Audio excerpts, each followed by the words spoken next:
भारतीय अरबपति गौतम अदानी और सागर अदानी के खिलाफ अमेरिकी क्रिमिनल केस को लेकर एक बेहद महत्वपूर्ण और सकारात्मक कानूनी विश्लेषण सामने आया है। न्यूयॉर्क के फेडरल जज निकोलस गैराफिस ने केस खारिज करने से पहले डिपार्टमेंट ऑफ जस्टिस से गौतम अदानी और सागर अदानी के खिलाफ आरोप हटाने को सही ठहराने के लिए कहा है और इसको लेकर प्रोसिक्यूटर से पूरी जानकारी मांगी है। अमेरिकी वकील और फर्म के लिटिगेशन और डिस्प्यूट रेजोल्यूशन ग्रुप के पार्टनर बेंजामिन ए जियानफोर्टी का मानना है कि ये एक सामान्य प्रक्रिया है। उन्होंने कहा कि सरकार की ओर से अदानी और अन्य लोगों के खिलाफ लगे आरोपों को खारिज करने के लिए फेडरल क्रिमिनल प्रोसीजर के नियम 48A के तहत एक प्रस्ताव दायर किया गया है।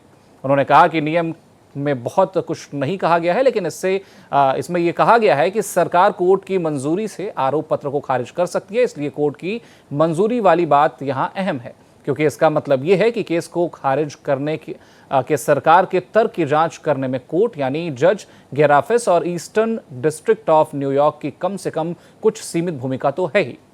ध्यान देने वाली बात यह है कि वो भूमिका वास्तव में सीमित है, इसलिए यह जज के लिए अभियोजक के उस फैसले पर सवाल उठाने का मौका नहीं है जिसमें उन्होंने इस मामले को आगे नहीं बढ़ाने का निर्णय लिया था। बात यह नहीं है कि कोर्ट डिपार्टमेंट ऑफ जस्टिस की समझ की जगह अपनी समझ को रखे। असल में बात बस ये पक्का करने की है कि यह केस सही वजह से खत्म किया जा रहा है। और मुझे लगता है कि यह ध्यान रखना जरूरी है कि जज को यह अतिरिक्त जानकारी मांगने का पूरा अधिकार है, खासकर तब जब डिपार्टमेंट ऑफ जस्टिस ने केस खत्म करने की वजह के बारे में लगभग कोई जानकारी नहीं दी है। जज बस ये पक्का करने की कोशिश कर रहे होते हैं कि यहां कोई गड़बड़ तो नहीं, और ऐसा बहुत कम होता है कि कोई जज केस को खारिज करने से मना कर दे। बेंजामिन ए जियानफोर्ट ने उम्मीद जताई है कि जज की ओर से दी गई डेडलाइन यानी 13 जुलाई तक जज को एक पत्र सौंपेंगे जिसमें विस्तार से बताया जाएगा कि उन्होंने ये केस वापस लेने का फैसला क्यों किया है। मुझे ये भी लगता है कि इस पत्र में ज्यादातर बातें वैसी ही होंगी जो बचाव पक्ष ने 24 जून को कोर्ट में पहले ही बताई थी। So it is fairly routine. So what's happening here is as you know, the government has filed a motion to dismiss the indictment against Adani and others, and it's doing that under a rule of Federal Criminal Procedure 48A. And the rule doesn't say a whole lot, but what it does say is that the government may, with leave of court, dismiss an indictment. So that language with leave of court is really important here, because what it contemplates is that the court here, Judge Garofis in the Eastern District of New York, has at least some limited role in assessing the government's rationale for dismissing the case.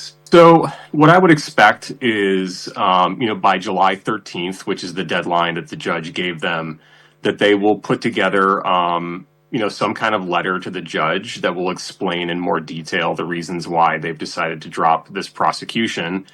And what I would expect is that a lot of it will be similar to what the defense already submitted to the court on June 24th. So, I don't know all the details here, obviously, because that's between, the defendant's lawyers and the government. But from what I'm seeing in the public record, it looks as though there's been extensive communication between the government and defense counsel, where there have been multiple presentations, expert testimony provided. And, as a former prosecutor, I've seen this happen. Defense lawyers come into the Department of Justice all the time